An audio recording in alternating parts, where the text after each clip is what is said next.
And we're back to Lyro's Lounge, and we have a problem, and we need to handle it. It was the last statement. And we talked about face-to-face conflict resolution.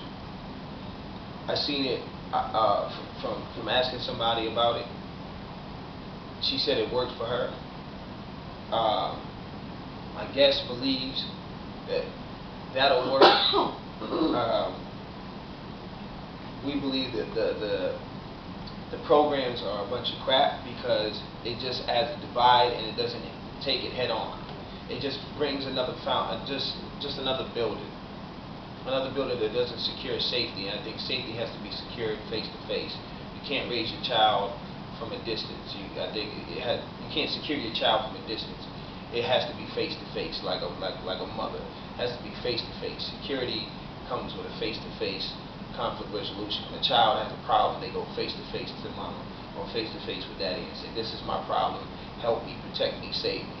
And I think that's what they're missing when they go to the school. When they go into the schoolhouse, they lose that security that they got that was face to face. And they believe that the teachers can't help them. That's why they don't say that, because the teachers, as I called my daughter today, you heard it. Yes. The teacher said, not my problem. It's not my problem. It's not my problem. Yeah. It's not my problem. If you can't fix it on your own, I can't do anything It's not my problem. This is what's going on in HISD. This is what's going on. And so what we're going to do now, I want to see if the audience has any questions or concerns or whatever. Audience, do you have any questions? Nothing. My question is, okay, like when I was growing up, and like I believe, just like Jay said, he made a statement earlier that it takes a village to raise a child. And I remember when I was a kid, if I did something wrong, or even if there was something wrong with me, before I even got home, my parents already knew. And it was taken care of, whether I was being mischievous or just fell down the street or whatever. By the time I got home, that nurturing was there. What I feel is that today's parents are not taking the time to nurture their children like they used to. I mean, with the and I know we all have bills to pay, we all have jobs, we all have those little things that we have to do day to day, worried about this, worried about that.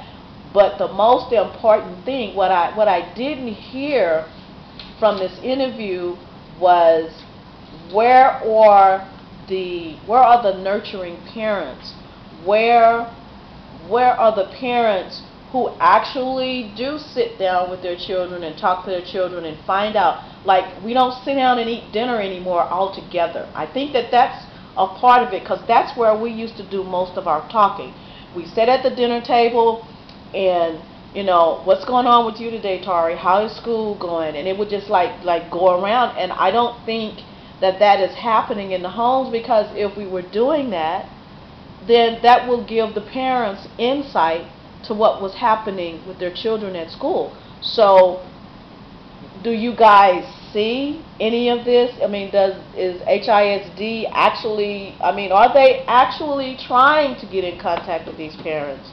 Do the parents really contact them? I mean, the lady says she's calling, HISD is saying they didn't. So I'm not quite sure. I'm like really totally confused, because the parent point of view is lacking, at this point. Well, I think I'll take a stab at that. I think the reason you don't hear about the parents who actually have dinner with their family is because those parents have dinner with their kids. They know what's going on, and any issues, they can squash it in the family. So fortunately enough, I think it's not as bad as it may seem, because we're not hearing, we're not hearing about, as many suicides as maybe there could be if no one was doing it. So I think it is happening. I do believe very strongly it is happening.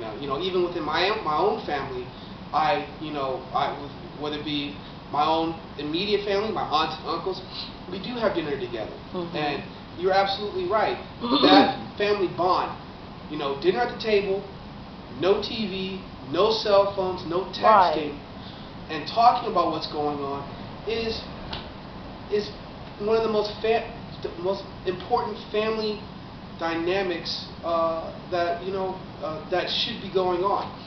So we have a problem, and to handle it, we say instead of outreach, we need in-reach programs to reach, because it's about what's going on inside the mind of the child, inside the hearts and the mind of the child. They need to, it's not outreach, but they need to in-reach into the community and find out who's making a difference and a positive message inside the community. Reach out to especially in the Third Ward area, in the Houston area, we have poets, we have musicians that are spreading a positive message, and that with their art, every day on a stage, they are displaying things that they overcome and displaying these different topics with their poetry. And I think these children need to hear the strength of words coming from these artists. Also, the reaching out to telling when a child comes home, knowing what to ask about. I think a lot of parents don't know what to ask about, so I think we need workshops with community figures, not these real people just come out and hold programs and say, listen, we need to talk about how to train these parents what to ask their children when they come home. What about the churches? I remember, do the churches have any type of life skills that they are that they're helping the parents get? Because you have a lot of babies having babies, so they don't know how to raise themselves, much less raise a child. Right. So if they have these workshops at the church, because the church, that's one of the functions that I believe that the church should, they should have a workshop for unwed mothers, unwed fathers, people, and have them come in, sit down, and show them, talk with them. That, this is what we need, because some of these churches are not, these churches that do it are not being funded, and it's hard for them to be funded. So that's another problem we have. So we're challenging our government and all these organizations that do have the funds to fund these ideas, fund these events that we actually need. Go into the community, and let's go into the minds of these children, and let's go into the community and find out what's going on more often. And before we go, it was a great show. Thank you for coming out. It's been a good time. Before we go, I'd like to give thanks to Nefertari Raven, the owner of the Secret Word Cafe. Also, I'd like to give a shout out to Kevin Sambloom, and also to Rhonda Welsh, who came here from B-Town to the H-Town to perform this month. And she had the great orange tea from the Secret Word Cafe. So if you're ever in Houston, come to Secret Word Cafe, get you some orange tea or some of this coffee.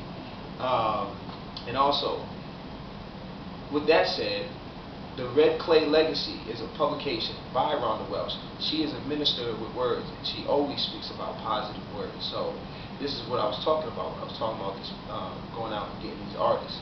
Let's go out and get these